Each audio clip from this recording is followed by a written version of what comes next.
Ai, minasan, genki desu ka? E aí, rapaziada, tudo bom com vocês? Bom, por que que eu tô falando em japonês? Vamos lá. A gente tá na reta final, chegamos já no final aí das Olimpíadas, os dias de competições já têm acabado, dia 11 aí é o encerramento das Olimpíadas, acaba as competições, e houve, pelo menos para nós brasileiros, houve uma coincidência e também houve um motivo aí da gente tá brincando muito na internet aí, que foi os nossos demasiados encontros com atletas japoneses, com o Comitê Olímpico Japonês, os atletas dele. Então foi os confrontos entre Brasil e Japão que teve, pelo menos no início das Olimpíadas, em várias modalidades como judô, no futebol tivemos ali um encontro também, no tênis e outras, no ping-pong e outras coisas, tênis de mesa. Então você tá sempre encontrando, porque é comum, né, a chave no basquete e tudo mais. Bom, mas e o que mais chateou os brasileiros foi o fato do Japão ter vencido mais, ter ganhado mais, ter eliminado, tirado bastantes atletas bons que outroras, em outras Olimpíadas passadas, haviam conquistado medalhas para nós, foram eliminados pelos japoneses. Aí o que a gente detonou eles, massacramos eles, foram nos memes, né? Nos memes nós vencemos a nossa modalidade campeã do brasileiro, na alegria, na zoação. Então isso não tem pra ninguém, pode vir japonês, pode estudar a vida inteira, vocês nunca vão conseguir vencer a gente na modalidade quinta série. Mas antes da gente começar a aprofundar nesse vídeo, se inscreve no canal, deixa o like e compartilha, que eu agradeço muito, valeu? Bom, mas eu vou contar pra vocês o porquê do Japão e o porquê do Brasil não conseguir vencer, pelo menos os japoneses nesses encontros, perderem, porque do Japão ser tão bom em tantas coisas. Por que que eu vou explicar isso? Porque pra quem não viu os meus vídeos ainda, é a primeira vez que me vê, esse vídeo é o primeiro vídeo que você tem acesso. Eu sou Maicon Tsuneda e eu moro no Japão. Eu vim pra cá desde pequeno, aos meus 6 anos, e eu estou aqui direto. Eu tenho 26 anos, então já tem há mais de 20 anos que eu vivo no Japão. E eu cresci aqui, eu frequentei as escolas daqui, eu estudei aqui e eu vi como que foi o processo, como que é o incentivo das escolas japonesas, do governo, com tudo que tem a ver ao esporte, com as crianças no esporte. Eu fiquei interessado, eu falei, eu vou esperar as Olimpíadas mais ou menos estiver terminando, para começar a vou fazer um vídeo falando a respeito disso, o porquê do Japão ter tanto sucesso e o porquê do Brasil, porque o Brasil não tem esse sucesso. Bom, tudo começa, a gente sabe que tudo vem do investimento do governo, do incentivo, e precisa ser investida onde? Nas criançadas, na base. Porque a base de tudo são as crianças. A base de uma sociedade, a base de implementar alguma coisa nova na cultura vai começar a partir das crianças, a partir dos menores. E aqui nós temos o sistema de ensino do Japão, ele é separado mais ou menos em 4 etapas, né? Pelo menos dividido as escolas. Temos o Shogaku, que é o ensino fundamental. As nomenclaturas em português podem estar erradas, porque eu tô muito desatualizado, eu não sei como é que é agora. Deve ter mudado, então eu vou falar como eu lembro da minha época. O ensino fundamental 1, Shogaku, que é da primeira série até a 6ª série. Vai, então, assim, dos 7 anos até os 12 anos. Aí nós temos o Chugaku. O Chugaku, ele são mais 3 anos, é como se fosse o ensino fundamental 2, que vai dos 13 anos até os 15 anos, mais ou menos. Então, aí seria o 6º ano ou 9º ano, eu acho que isso, o ensino fundamental 2. E depois nós temos o Koko. O Koko, aí ele já é o ginásio, já é o colegial, isso. Já é o colegial, que ele vai dos 15 até os 18 anos, e depois disso é o Daigaku, que é a faculdade, que aí já é profissionalizante, a pessoa tem o Semongaku, que é o curso profissionalizante, essas coisas aqui, que as pessoas fazem. Então, mas o que é obrigatório aqui, os pais, pelo menos, matricularem as crianças, é o Chugaku e o Shogaku, que são o ensino fundamental 1 e o ensino fundamental 2. Após isso, não é mais obrigatório. A criança ou a família, ou se escolhe se a criança quer continuar, se a criança não quiser continuar, no caso adolescente, não quiser continuar, ele vai e ele trabalha, ele sai para trabalhar com 15, 16 anos, ele vai trabalhar. Eu terminei, fiz o colegial, terminei tudo, e após isso eu saí, não quis fazer faculdade, eu não fiz faculdade, e eu estou trabalhando, eu trabalho, eu vivo aqui. Então, aí nós tivemos todos esses encontros, e eu queria passar um pouquinho mais ou menos como que é a rotina das crianças aqui na questão do ensino, como que é o sistema de ensino na parte de esporte. Bom, primeiramente a gente começa com isso daí, precisa ter um grande investimento na base, que são as crianças, e esse investimento ele precisa ser revertido em quê? Em infraestrutura. Vocês tem noção de como que é uma escola japonesa, de como que é a maioria? Bom, primeiro eu vou falar, as escolas aqui são públicas, tanto a escola primária quanto a secundária, que é o Chugaku, Shogaku, esse Shogaku que eu falei é público, é do governo, os pais não pagam nada, a única coisa que os pais aqui pagam é um valor referente à merenda, que é o almoço, que é a comida. Na minha época era cerca de 6.000 ienes, eu acho que 6.000 ienes por mês equivale ao que... Acho que não equivalia na época, em 2006, 2005, nem a 100 reais direito. Então, mas era mais ou menos isso. Cerca de 100 a 90. Depois eu vou colocar aí o valor exato na edição, como é que... O quanto vale hoje. Mas mais ou menos, eu pagava isso. 6 mil, os pais pagavam isso, 6.000 ienes, para eu estudar numa escola que era super enorme, grande. A escola, as dependências da escola, muitas salas. Em geral, era prédio de 4 andares. Pelo menos a escola que eu estudei se chama... aqui do bairro era Iwata Kitashogako, né? Eu sou da cidade de Iwata, então eu tenho o nome da cidade. E aí, tipo, colégio municipal, tal. É mais ou menos isso daí. E aí eu estudei nessa escola, é muito grande, uma das maiores da cidade aqui de onde a gente mora. E aí ela tem várias dependências, eram 6 prédios, 6 ou 8 prédios de 3 andares cada, e tudo bem estruturado, tudo bem organizado. E nas dependências da escola a gente tem uma quadra coberta, né? Um taikokan, uma quadra de taco, tudo coberto. Tem também uma quadra de terra aberta, ao céu aberto, com mais ou menos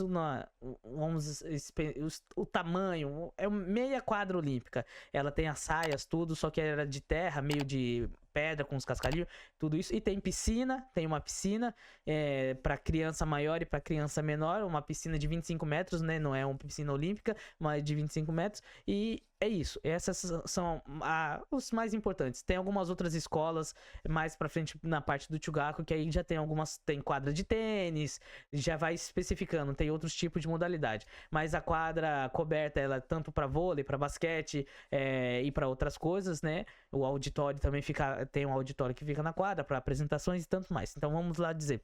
No ensino, na parte de ensino, a gente aprendia bastante coisa referente ao esporte, era apresentado para nós nas aulas de educação física. Eu não sei como é que a aula de educação física caiu hoje, mas eu lembro que na minha época, quando eu estudei, aí não era muito legal, não. Era legal porque eu era criança, então eu ia me divertir. Então, qual que era? O professor jogava uma bola e a gente ia jogar bola. Ia ficar correndo atrás de bola pra mim, pra criança, tudo ok. Mas vendo hoje em dia como é que muito, não sei, falta de muita estrutura. Aqui não, é dado pra nós um livro, tem até um livro onde a gente, por exemplo, fala sobre alguns esportes. Você vê alguns esportes. E eu lembro que em cada... Vamos assim dizer, acho que cada bimestre, né? Cada período, cada temporada, mais ou menos assim, não o ano em todo, mas dividido em parte dos anos, a gente praticava na educação física e era apresentado a nós fundamentos de alguns esportes, de vôlei, fundamentos da queimada que tem aqui. E quando chegava no verão, a nossa educação física natação, era na piscina, a gente ia pra piscina, e ali na piscina a gente aprendia. Eu mesmo aprendi a nadar aqui no Japão. Na escola, eu não sabia nadar, eu cheguei, já me lançaram numa piscina e eu fui aprendendo, e eu aprendi a fazer todos os tipos de nado, o nado crawl, que é aquele livre, o nado de peito, o nado de costas e borboleta. Então eu aprendi tudo isso porque eles ensinaram aqui. Tem isso daí, a questão nas aulas de educação física, quando tem a natação, te ensinam a nadar, ensinam como fazer, ensinam os fundamentos, as coisas mais fundamentais, o básico. E aí a gente aprende, tem queimada, tem beisebol, tem algumas escolas que tem beisebol, ensinam basquete, até mesmo o futebol aqui é passado na aula de educação física como ensino, vôlei. Aí quando às vezes tem um pouquinho de... a gente ia pra quadra, iria fazer alguma outra coisa na quadra, tem lá uns tapetes como se fosse de ginástica, tem uns cavaletes onde a gente aprendia a dar a cambalhota, a saltar, sabe? E o que isso tem a ver com o sucesso do Japão? Porque quando a gente praticava essas coisas, aos poucos a gente ia vendo, às vezes, quem tinha ali uma aptidão para certa coisa. Acho que o professor, ele já observava, ele falava, olha, esse aluno, ele tem aptidão para isso, olha, esse aluno, ele tem isso aqui, olha, esse aluno, ele tem, sabe, um talento a mais para isso. Então, era notório. Então, a gente conseguia perceber aonde a gente ia bem, aonde a gente conseguia fazer. Eu mesmo gostava muito quando a gente fazia a aula de corrida.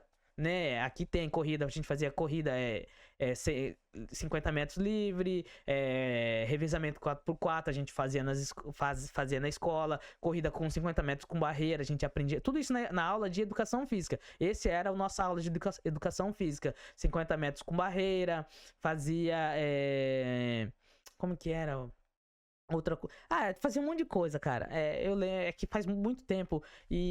Mas eu vejo que isso é ensinado desde pequeno, introduzido a cultura, porque há o incentivo. E após isso aí, ia pro Chugaku. Aí chega no Chugaku, às vezes a criança ela já vai com entendimento maior. A gente fazia também e uma coisa legal que tem, todo ano tem uma competição, tem meio que um festival, uma gincana que a gente faz, e nessa gincana tem as disputas. Sempre tinha, a partir da 5ª série ali, do 5º ano, os últimos 2 anos do Shogaku, você entrava num Kurabo, no Bukatsu, que tem o Bukatsu no Shogaku, que é uma atividade extracurricular que você pode escolher o que você quer fazer. Na minha escola tinha o Kurabo, que era um clube que você ficava após a escola, eu escolhia a natação, então foi aí onde eu me desenvolvi bastante na natação. A gente ficava as últimas 2 aulas, as últimas 3 aulas, acabava o período normal das aulas, ia até 3 horas, a gente ficava das 3 às 5 na escola, fazendo natação, o professor ia lá, e a gente era ensinado, e a gente criava amor e gosto pelas coisas. Entendeu? Então, isso daí que faz desenvolver o esporte, desenvolver a paixão, apresentar às crianças o esporte. E o Japão tem feito muito isso desde antigamente, desde quando sediou as primeiras Olimpíadas no ano de 1964. Ele precisava ali apresentar o esporte para ter os atletas para competir. Então, eles fizeram essa campanha, teve ali uma grande mobilização por parte do governo de incentivo nessa área mais em específico, com as crianças nas escolas, patrocinadores e outras coisas. E até hoje o Japão colhe o fruto disso, tem colhido os frutos disso daí, de apresentar. Tanto é que a gente vê o Japão evoluindo em muitas coisas, evoluindo no futebol, que antigamente o Japão era saco de pancada. Nós já vemos as meninas, pelo menos do futebol, top 1, já foi campeão mundial, feminino, campeão olímpico, disputou por um bom tempo aí. Tem a seleção japonesa masculina, tem evoluído, notória.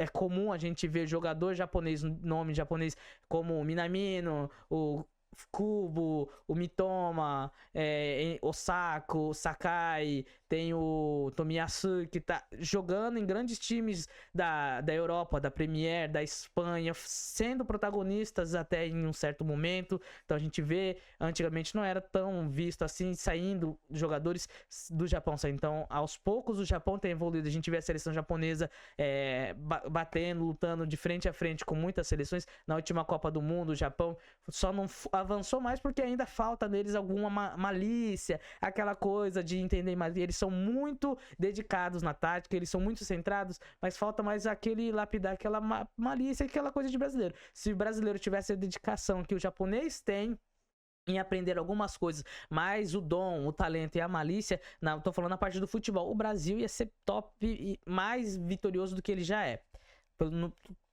Comparando o momento de hoje, sabe, né? A gente não sabe, o Brasil também é muito bom, mas o Brasil, se ele investisse ou se ele fizesse o tanto de desenvolvimento assim como o Japão fez e tem feito, ele hoje, certeza que o Brasil ele seria tem capacidade de ser uma potência, porque vou falar aqui no Japão a gente sabe que existe alguns esportes que eles priorizam o fator genético, que no caso é altura, cintura escapular mais alta, natação mesmo, são pessoas mais altas, sempre tem ombrão largo, essas coisas, mulheres, aí corrida, basquete, pessoas altas, essas coisas. O Japão, ele não tem tanta variedade assim genética, não como o Brasil, variedade de raça. O Brasil, ele tem, sabe, obras-primas, matérias-primas ali, pessoas que com certeza tem talento em tantas outras coisas maravilhosas, mas não sabe que possui talento para esse esporte, porque não conhece o esporte, não foi apresentado ao esporte, não sabe que existe essa modalidade, e às vezes quando descobre é velho e já é tarde demais, não tem como ter uma evolução a ponto de ser competitivo, a ponto de chegar aonde ele poderia ter chego se ele tivesse descoberto de criança, tivesse a oportunidade de criança, tivesse o incentivo, tivesse o ensino, a instrução, tivesse um acompanhamento desde pequeno. E às vezes eu fico triste porque eu acompanho, eu vejo como é que é aqui no Japão, eu vejo meus filhos desde pequeno na creche, sendo incentivado ao máximo a usarem a criatividade, ao máximo a brincarem, ao máximo a usarem aquilo que tem de melhor numa criança, que é a imaginação, tentarem brincar, correr. Sabe, hoje a gente vê também as crianças muito presas na tecnologia, isso daí vai inibindo aquilo que elas têm de melhor, que é a criatividade, para elas brincarem, para elas serem felizes da melhor maneira e se desenvolverem na parte do esporte. E além do mais, de esporte ele salva vidas, o esporte ele endireita famílias, o esporte ele endireita criança, endireita jovem, endireita adolescente, como é que fala? A mentalidade vencedora que o esporte coloca na cabeça dos nossos jovens para fugir de drogas e de tantas outras coisas.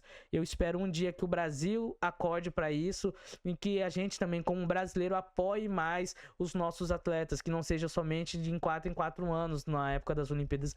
Há um calendário enorme durante esse período pré-olímpico, pós-olímpico, esse período de preparação de campeonatos regionais, mundiais, que a gente poderia muito apoiar, seja dando a nossa audiência, seja dando ali a nossa atenção, porque assim outras empresas vão ver que o esporte tem se desenvolvido e podem patrocinar, e assim o esporte cresce, as modalidades vão crescer e ao mesmo tempo o investimento em crianças, em desenvolvimento social vai ser muito maior, e aí o nosso país, e nós vamos colher os frutos de tudo isso, que vai ser uma nação vitoriosa e uma nação muito mais organizada também em tudo, em todos os quesitos, e vidas sendo salvas, né? Quantas famílias hoje não seriam salvas se houvesse um investimento em massa em esportes, assim como tem em outros, não em outros esportes, mas em outras coisas, sabe, que não fazem sentido no nosso Brasil, que esses valores poderiam ser revertidos para a criação de um centro cultural, de um centro poliesportivo,